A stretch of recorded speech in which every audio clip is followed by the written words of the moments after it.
नमस्कार दोस्तों, rising Bharat news network में आपका स्वागत है। सबसे पहले तो आप आज ये वीडियो देखिए। स्पेशल ऑफिसर ही हमको, हाँ, तो हमको उनको मदद करने का ही काम है सर। मिनिस्टर आपके साथ बोल रहा हूँ, मैं आपको आदेश देता हूँ कि वो रुकवाओ और आप जाओ और तहसीलदार को बताओ कि अजित पवार जी का फोन आया था। डिप्टी चीफ मिनिस्टर ने मुझे कहा ये सब रुकवाने के लिए, क्योंकि अभी मुंबई में जरा मुंबई का माहौल एकदम खराब हुआ है, उसको अपने को प्राधान्य देना है।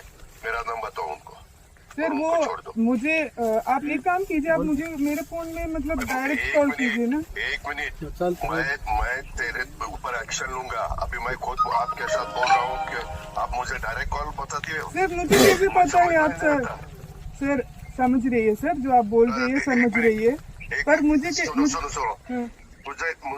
मुझे देखना है ना, तेरा नंबर दे दो या व्हाट्सएप कॉल करो। ठीक है सर, मैं यहाँ से बोल देता हूँ। ठीक है सर, मेरा चेहरा तो आपको समझ में आएगा ना। ठीक है सर। इतना आपको डेयरिंग हुआ है क्या सर मेरे तो कार्रवाई जो किया है मुझे कैसे पता है सर? सर मुझे पता नहीं है ना सर, मैं सिर्फ यही बोल रही। मैं डिप्टी चीफ मिनिस्टर सर समझ रही है, वो आप बोल रही है जो दे दो मुझे, मैं डायरेक्ट आपको देता हूँ। ठीक है सर। कुछ नहीं कर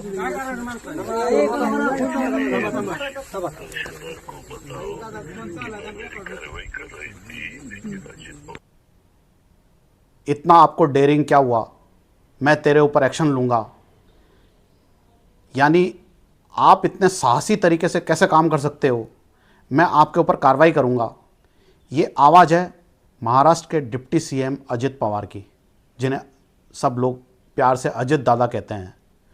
और जो वीडियो में महिला दिखाई दे रही हैं वो सोलापुर की सब डिविजनल पुलिस ऑफिसर हैं अंजना कृष्णा।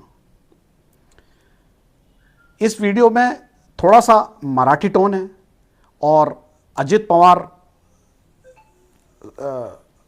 अंजना कृष्णा को फ़ोन करके कहते हैं कि मैं उप मुख्यमंत्री हूँ, बोल रहा हूँ, मैं आपको कार्रवाई करने का आदेश देता हूँ, कार्रवाई रोकने का आदेश देता हूँ।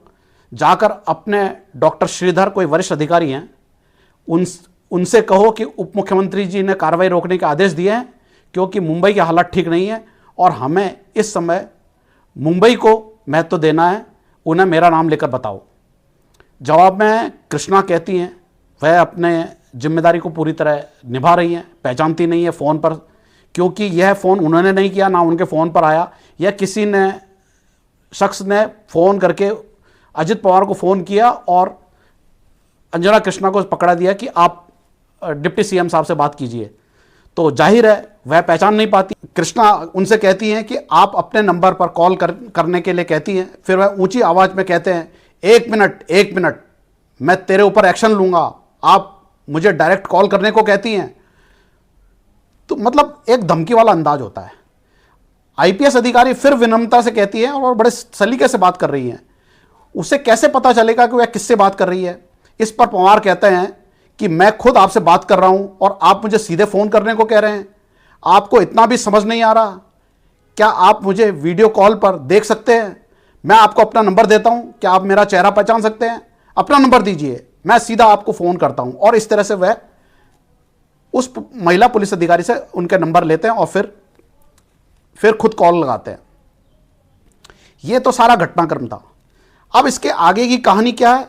यह जो टोन था, यह जो धमकाने का अंदाज था, यह जो एक तरह से सरासर बदतमीजी थी, यह क्यों थी? इसके पीछे क्या है? इसमें दोष किसका है? इस पर अपन खास तौर से बात करेंगे। यह पुलिस अधिकारी जो है वह सोलापुर के एक करमाला का कोई कुर्दू गांव है, वहाँ कोई सड़क निर्माण हो रहा है। उसमें जो मिट्टी काम में ली जाती, मुरम मिट्टी, लाल तरह की मिट्टी होती है, उसके उत्खनन, अवैध तरीके से उसके उत्खनन की शिकायत पर वहाँ कार्रवाई करने के लिए गई थी। तो जाहिर है अवैध तरीके से कहीं कार्रवाई होगी तो जिन लोगों को पीड़ा होगी वह अपने जो संरक्षक है उन्हें ही अप्रोच करेंगे। तो उन लोगों ने सीधे अजित दादा को फ़ोन लगा दिया और सीधे अंजना कृष्णा से बात करा दी। तो यह सब मसला जिस तरह का हुआ कि साफ दिखाई दे रहा है। इसी दौरान कोई शख्स उनका वीडियो बना रहा था और वह वीडियो वायरल हो गया। अब जब यह वीडियो वायरल हो गया तो सारे विपक्षी दलों को मौका मिल गया एनसीपी नेता अजित दादा को घेरने का और उनको निशाने पे लेने का। अब जब पूरे देश में यह वीडियो वायरल हो गया, उनका अंदाज सबने देख लिया, तो अजित दादा को भी स्पष्टीकरण देना पड़ा। फिर वो कहने लगे नहीं, मेरा इरादा ऐसा नहीं था, मेरा इरादा वैसा नहीं था, मैं किसी की कानून की पालना में कोई दखल नहीं दे रहा था, मैं तो यह इंश्योर करना चाहता था कि जमीनी स्तर पर स्थिति में शांति बनी रहे। जब आलोचनाएं जैसे जैसे बढ़ती हैं तो इसी तरह का अंदाज होता है, और यहां भी वही हुआ।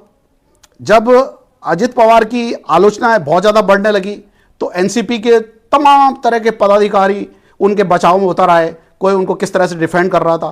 प्रदेश अध्यक्ष सुनील तटकरे तो उनको महिमा मंडन करने लगे कि साहब अजित दादा की तो एक शैली है, अजित दादा का अंदाज इस तरह का है, दादा में कभी अहंकार होता ही नहीं है, वह बात ही इस अंदाज में करते हैं, यह उनका स्वाभाविक लहजा है। वह अधिकारी से अनुरोध कर रहे थे। बताइए, अनुरोध इस तरह का होता है तो फिर डांटते होंगे तो फिर क्या करते होंगे? बड़ी चिंतनीय बात है ये। और असल में दोस्तों यह नया किस्सा नहीं है। आए दिन कहीं ना कहीं किसी न किसी प्रदेश में इस तरह के किस्से आते हैं, खास तौर से आपके यूपी, बिहार, हरियाणा, राजस्थान में भी बहुत ज़्यादा है। नेता बदल जाते हैं, चेहरा बदल जाता है, चीज़ें वही रहती है बदतमीजी के अंदाज की। अजित पवार का फोन पर उस आईपीएस अधिकारी को धमकाना याद दिलाता है कि हमारे लोकतंत्र में ताकतवर हमेशा खुद को कानून से ऊपर समझते आए हैं, और बाद में हमेशा उनका अपने बचाव में एक रटा रटाया जवाब रहता है कि मेरी मंशा ऐसी नहीं थी, मैं तो कुछ गलतफहमियां हो गई, ये तोड़ मरोड़ कर ये बातें की गई है। क्या आपको भी लगता है कि इसमें भी उनकी मंशा ऐसी तरह की थी? साफ साफ दिखाई दे रहा है कि वह उन जो अवैध तरीके से मुरब लेने वाले लोग हैं उनको बचाने की कोशिश कर रहे हैं, और पुलिस को कह रहे हैं कि आप इस तरह की कार्रवाई नहीं करें। हालांकि पुलिस ने शुक्रवार को उस घटना के 3 दिन बाद उन लोगों के खिलाफ मुकदमा दर्ज किया है, और बहुत अच्छी बात है, उनको अप्रिशिएट किया जाना चाहिए। सवाल सीधा सा है, अगर उन लोगों का फेवर गलत काम के लिए लिया जाएगा तो ईमानदार अफसरों पर ऐसे ही गाज गिरती रहेगी तो फिर व्यवस्था कैसे चलेगी? व्यवस्था का मूल आधार कहां बचेगा? जो ड्यूटी निभा रहे हैं वो इस तरह से डर गए तो फिर वो ट्रांसफर ही झेलेंगे, प्रताड़ना झेलेंगे, और जो जी हुजूरी करेंगे इन नेताओं की वे मौज में रहेंगे, ना उनका ट्रांसफर होगा, उनको मनचाही इच्छित जगह पर पोस्टिंग मिलेगी। तो यह हमारे सिस्टम की, पूरे देश में सिस्टम की एक पहचान बन गई है। इस सिस्टम को ठीक करना चाहिए। यह अकेला उदाहरण नहीं है, इस तरह की चीजें हर दम, हर वक्त, हर दिन, हर प्रांत में दिखती रही हैं, चलती रही हैं। तो इसलिए इस पर इस तरह की सटीक बात करना, बेबाक बात करना और इस पर इस तरह की टिप्पणी करना बहुत जरूरी हो जाता है। नेताओं का यह पैटर्न सा बन गया है, पहले अहंकार दिखाओ, फिर कैमरे में पकड़े जाओ, तो फिर बयान जारी करते थे हमारा इरादा गलत नहीं है। अगर ये लोग खुद को जनता का सेवक कहते हैं तो सेवा इस तरह से नहीं होती कि आप अवैध लोगों का साथ दीजिए।